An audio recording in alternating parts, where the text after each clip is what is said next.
Sa ibang balita, matapos yanigin ng isang malakas na lindol ang Sarangani at ilang bahagi ng Mindanao kaninang umaga, agad na kumilos ang mga otoridad alinsunod sa direktiba ni Pangulong Ferdinand R. Marcos Jr. para tiyakin ang kaligtasan ng ating mga kababayang lubhang naapektuhan ng lindol. Carms Magluyuan sa detalye.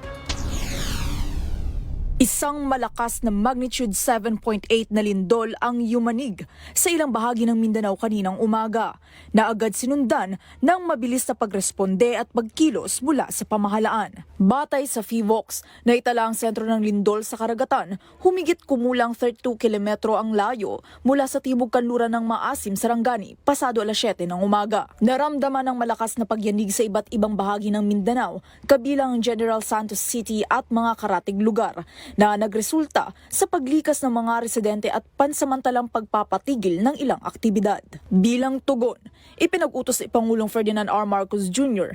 ang agarang pagpapakilos ng mga kinaukulang ahensya sa ilalim ng whole-of-government approach upang matiyak ang kaligtasan at agarang pagtulong sa mga apektadong komunidad. Agad ikinasa ngayong umaga ni Pangulong Ferdinand R. Marcos Jr. ang whole-of-government approach matapos maitala ang lindol sa Mindanao.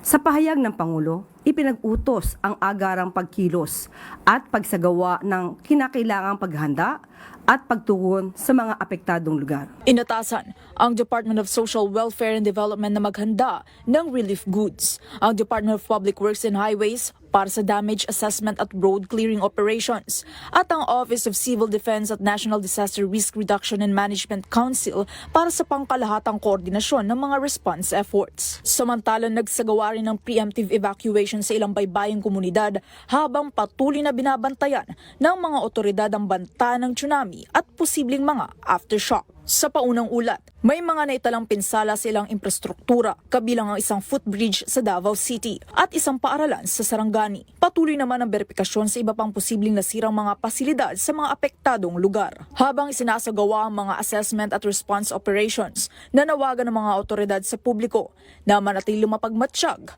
sumunod sa mga abiso ng lokal na pamahalaan at maging handa sa posibleng mga sumunod pang pagyanig. Para sa totoong balita sa Bagong Pilipinas, Carms Magliyuan, Congress News.